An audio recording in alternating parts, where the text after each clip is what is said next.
Hello students, how are you. उम्मीद करती हूँ आप सब खैरियत से होंगे। हमने प्रीवियस क्लास में, गुज़िश्ता क्लास में जो बात की थी, उसमें जो हमने बात की थी वो की थी हमने पेपर 2 के बारे में। ठीक है जनाब, आज हम पेपर 2 को ही कंप्लीट करेंगे। चलें हम प्रीवियस क्लास को एक नज़र देख लेते हैं, फिर हम आगे चलते हैं। पेपर 2 का हमने जब लास्ट क्लास में किया था तो मैं आपको बताती चलूँ कि जो पेपर 2 होता है वो आपको 1 आवर और 30 मिनट्स दिए हुए होते हैं। ठीक है जनाब, ये जो पेपर होता है इसमें आपको साथ में दिए होते हैं 70 मार्क्स का आपका पेपर होता है। जैसा कि हमने पहले इस पे बात करी थी कि इसमें हमारे पास टोटल होते हैं 5 सवाल। ठीक है, जिसमें हमारे पास कोई चॉइस नहीं होती।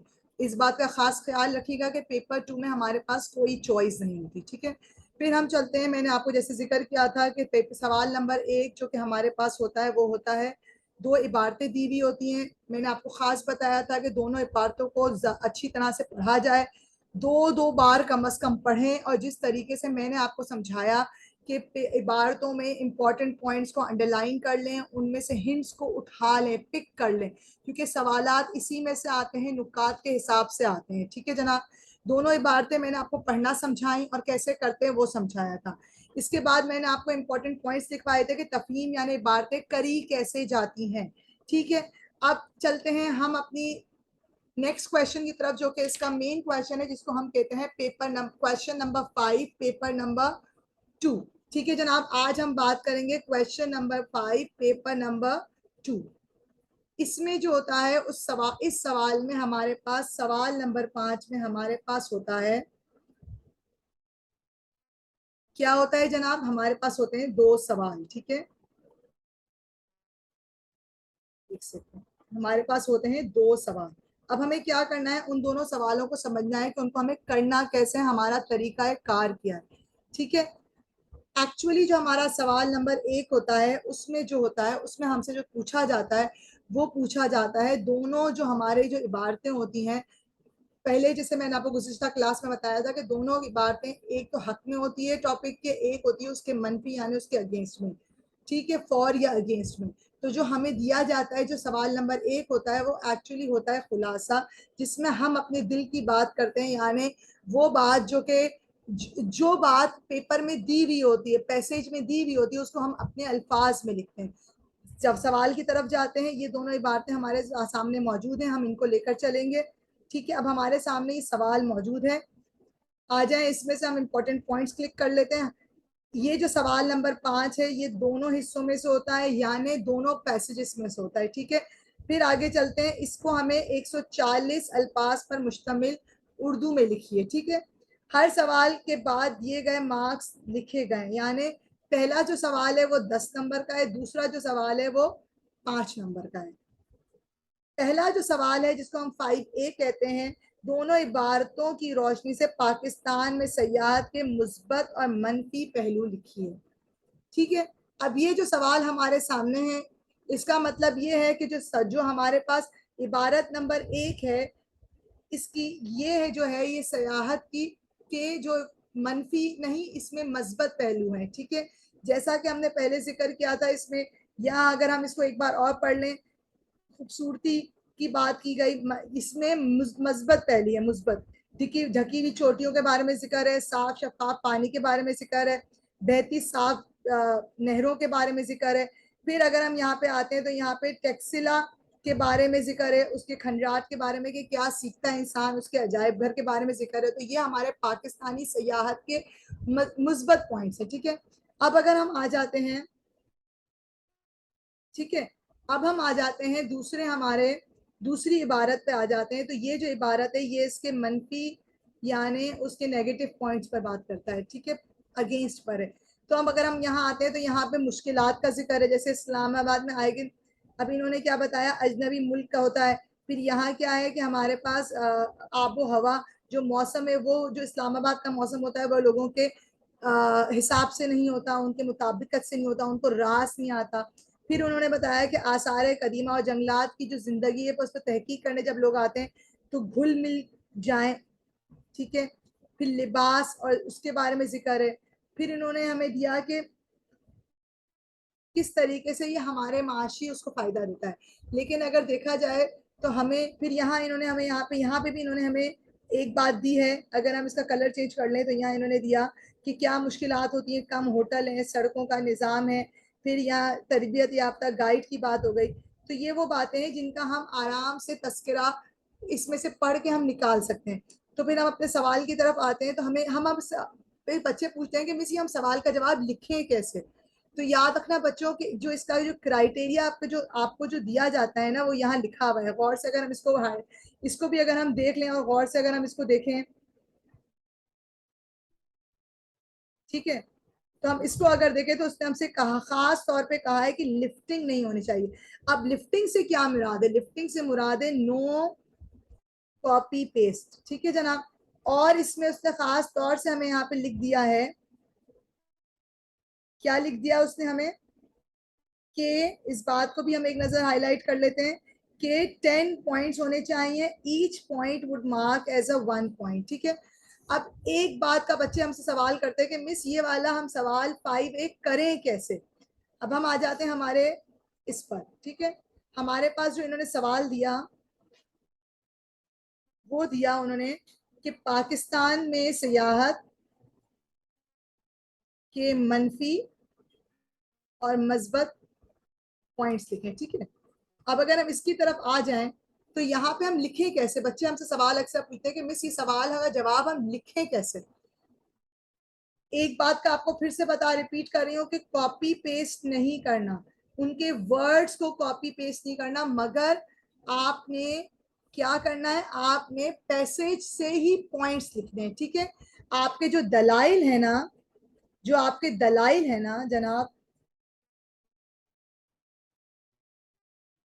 जो आपके जो दलाइल है ना बच्चों, वो जो हैं वो होने पैसेज से चाहिए। आपको दोनों पैसेज से दलाइल लिखने हैं। ठीक है। अब आप कैसे अटेम्प्ट करोगे इस सवाल को? इसका बहुत आसान हल ये है कि आप इसको करते वक्त आप क्या करेंगे कि आपका जो पेपर होता है जिसको हम ये कहते हैं, जो आपका जिसमें आपको पैसेज मिलता है, इसके पीछे आप खामोशी से दोनों पैसेजेस के पॉइंट्स लिख लेंगे। ठीक है।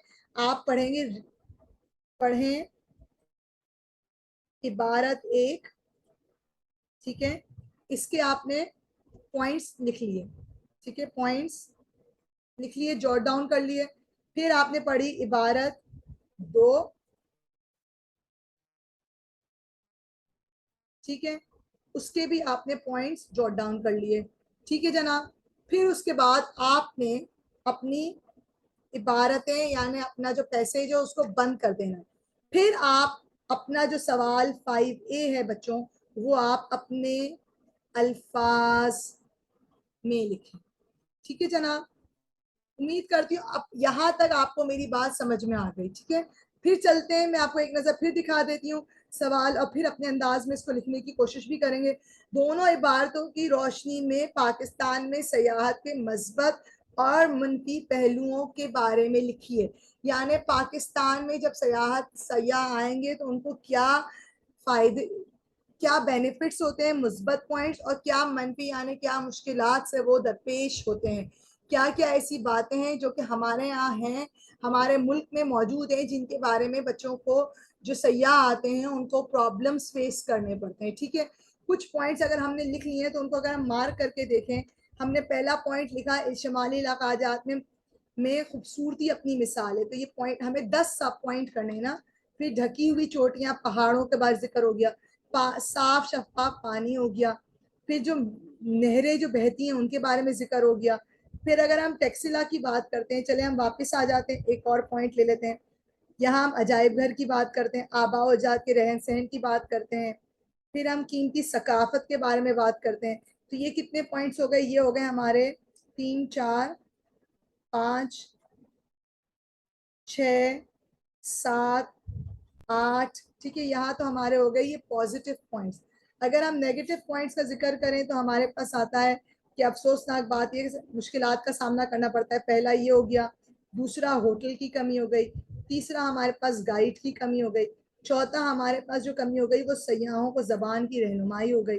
ठीक है। फिर उसके बाद जो हमारे पास है वो इस्लामाबाद की आबो हवा का जिक्र हो गया। ठीक है। फिर जो आ गया हमारे पास ये वाला पॉइंट भी आ गया ये अजनबी माहौल को समझने में, ठीक है।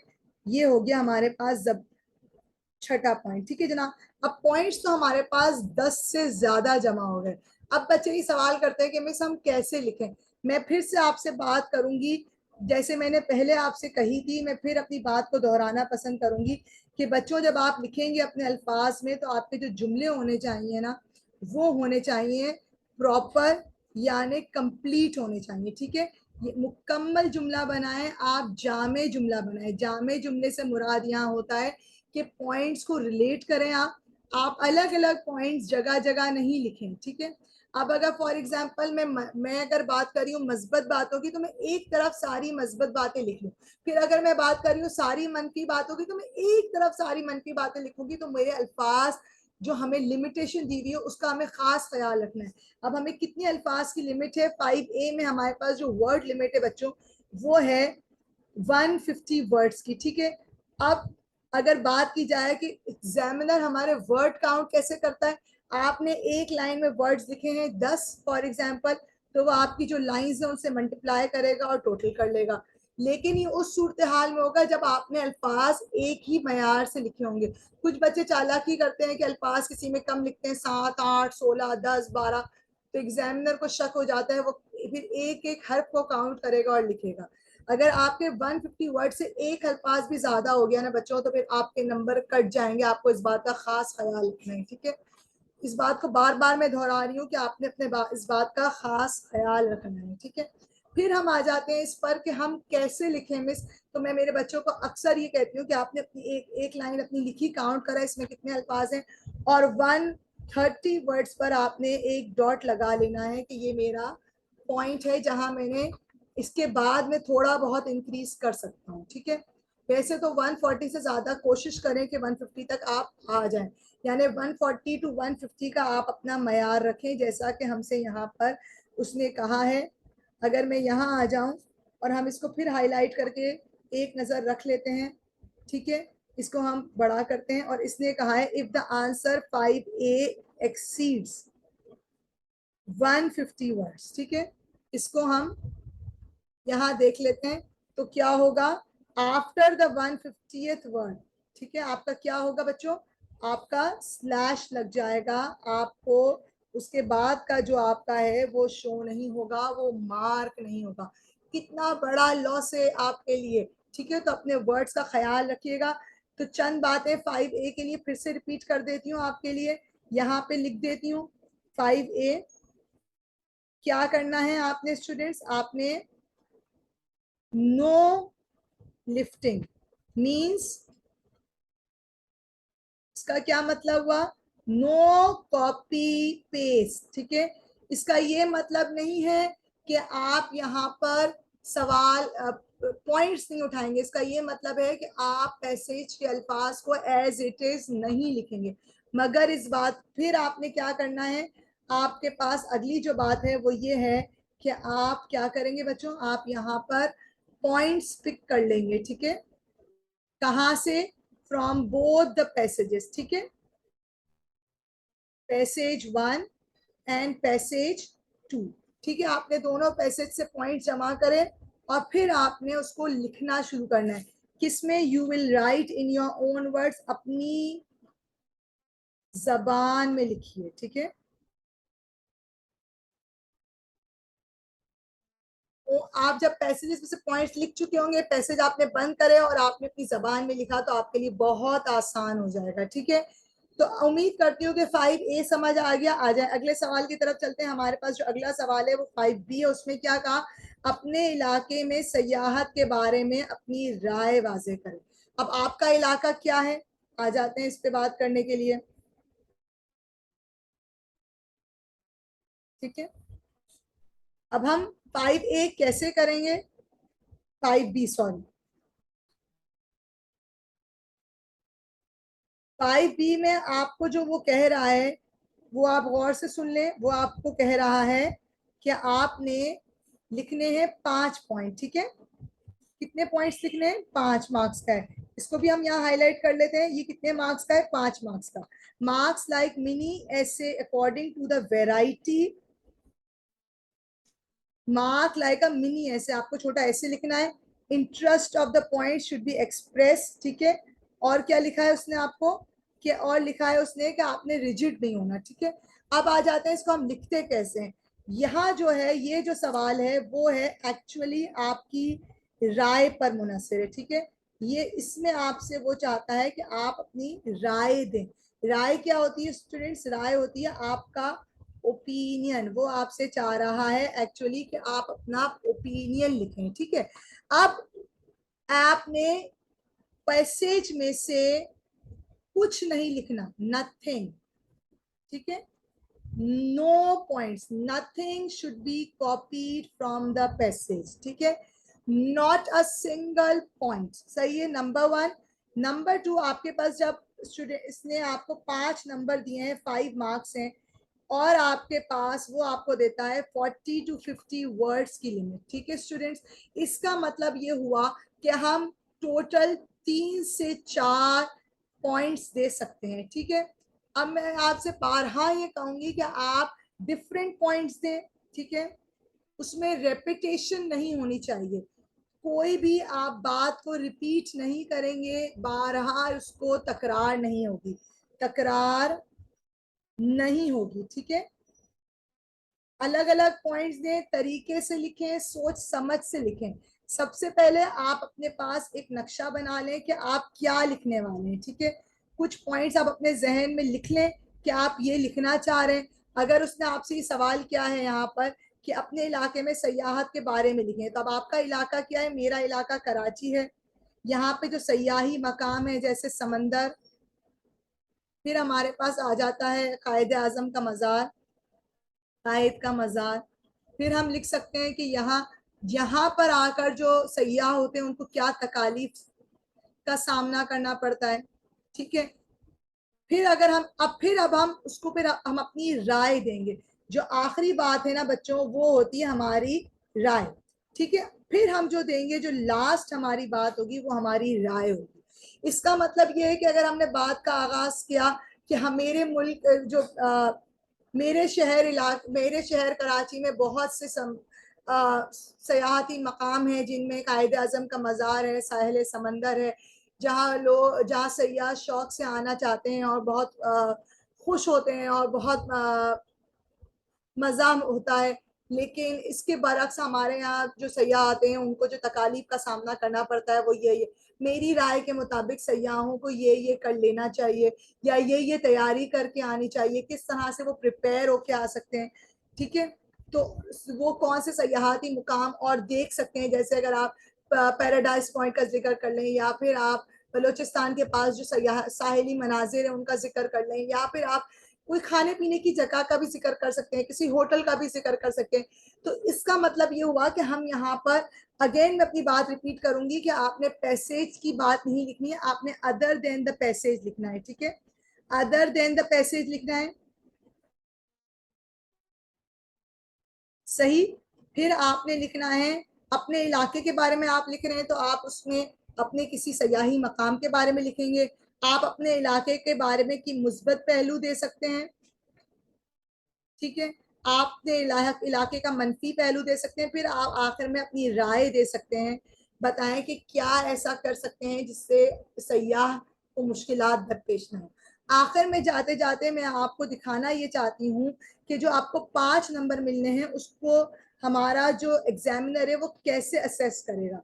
वो ऐसे असेस करेगा कि आपको 5 में से 5 नंबर तब देगा कि जब आपके पॉइंट्स इंटरेस्टिंग होंगे, ठीक है, उसमें इमेजिनेशन होगी, और आपने अपना पॉइंट ऑफ व्यू शेयर किया होगा। रिमेंबर, आपने कॉपी नहीं किया होगा, ठीक है। अब आ जाते हैं 4 नंबर कब मिलेंगे, जहां आपकी इमेजिनेशन होगी मगर इतनी अच्छी नहीं होगी, ठीक है। फिर आ जाएंगे कि मैंने concentrate make on a single issue, ठीक है। अब यहाँ क्या आया कि आपने सिर्फ एक बात को लिखा, और आपकी फिर आ जाते हैं, आपका आता है लिमिट रेंज ऑफ आइडियाज। तो इसलिए मैंने आपको पहले वाजे किया कि आप डिफरेंट पॉइंट्स लिखें, ठीक है। आप क्या करेंगे, आप वैरायटी लाएंगे, क्या लाएंगे, वैरायटी लाएंगे, तकरार नहीं करेंगे, आप बार बार एक बात को रिपीट नहीं करेंगे, आप अपनी नई बात लाएंगे, ठीक है। तो आज अगर हम अपना एंड करें तो हम यहाँ पे आ जाते हैं। एक और बात का जिक्र करती जाऊं कि जो हमारे 5 नंबर हमें जबान के दिए जाते हैं ना, तो जाते जाते आपसे जिक्र करती हूँ कि जो हमें 5 नंबर क्वालिटी ऑफ लैंग्वेज के यानी जबान के दिए जाते हैं, एक्यूरेसी के दिए जाते हैं, जो कि हमें मेजर जो हमें कॉम्प्रीहेंशन में दिए गए थे सवाल नंबर 3 और 4। ठीक है, आखिर में हम सवाल नंबर 3 और 4 कॉम्प्रीहेंशन के जो सवाल हैं उनका तस्करा करते जाते हैं। हमने पहले जो गुज़िश्ता रिकॉर्डिंग में ये क्या कहा था कि सवाल का जवाब लिखते कैसे, लेकिन वहां मैं आपको ये अर्ज करना भूल गई थी कि जबान के नंबर क्या होते हैं। तो यहाँ इसको हम मैच कर लेते हैं कि जबान के नंबर आपको मिलते कैसे हैं। आपको 5 में से 5 नंबर उस वक्त मिलेंगे जब आप कुछ तरह से एक्यूरेट होंगे। ठीक है, आपने फ्यू एरर्स किए होंगे। फ्यू एरर्स का इसलिए आपको देता है क्योंकि आप एक इंसान है, माइनर सिग्निफिकेंस होगी, यानी एक ही बात आप बार बार नहीं कर रहे। फॉर एग्जाम्पल, अगर आपने इमला की गलती बारहा हर जगह दोहराई है, अगर फॉर एग्जाम्पल बच्चा लिख रहा है सैयाह, ठीक है, अगर सैयाह बच्चा लिख रहा है, सैयाह की स्पेलिंग ये है, ठीक है, और बच्चा बारहा ये गलत स्पेलिंग लिख रहा है, ठीक है, या बच्चा सैयाह इस तरह से लिख रहा है बारहा यानी रिपीटेटिव, तो जो आपका एग्जामिनर है वो आपके नंबर काट लेगा। ठीक है, अनदर थिंग वो आपसे चाहता है कि आप कॉम्प्लेक्स सेंटेंस बनाएं, यानी मैंने आपको फिर बात रिपीट करी हूँ, कॉम्प्लेक्स सेंटेंस से मुराद ये है कि आप बना रहे हैं रिलेटिव यानी सेंटेंस जो कि प्रॉपरली अरेंज्ड हो, इसलिए मैं आपको वर्ड यूज करती हूँ जामे और मुकम्मल। ठीक है, फिर आपके टेंसेस की कोई गलती नहीं है, आपका वर्ड ऑर्डर में गलती नहीं है। वर्ड ऑर्डर क्या है, मैं कहती हूँ कि जैद स्कूल जा रहा है और आपने लिख दिया स्कूल जैद जा रहा है, तो आपकी कोई ऐसी मेजर मिस्टेक जिससे आपकी बात क्लियर नहीं हो रही जो आप कहना चाह रहे हैं, तो आपके नंबर ऑटोमेटिकली इसमें कट हो जाएंगे, आपको पूरे नंबर नहीं मिलेंगे। ठीक है, चलें अब हम आज की क्लास को एंड करते हैं। उम्मीद करती हूँ आज हमारा पेपर 2 को हमने कंप्लीट तरीके से समझा दिया। इसमें हमने कोशिश करी कि एक पेपर को हम एज ए एग्जाम्पल करें भी। मैंने आपको पिछली रिकॉर्डिंग में पेपर 2 से का क्वेश्चन 1, 2 और 3 आराम से कराया था, क्वेश्चन 4 उसी के रिलेटेड था, तो मैंने आपको कहा था कि आप करके मुझे भेजेंगे। इसके बाद आज मैंने आपको पेपर 5 उसी पेपर का करवाया है, पॉइंट्स दिए हैं। मैं उम्मीद करती हूँ कि आप ये मुझे करके भेजेंगे। अगली बार हम एक कंप्लीट आज पेपर करेंगे जो कि हमारा होगा पेपर 2 का, यानी तफहीम बेस का, रीडिंग एंड राइटिंग का। चले जी, मुझे इजाजत दें, अपना ख्याल रखिएगा, दुआओं में याद रखें, दूसरों का ख्याल रखें। अल्लाह हाफिज।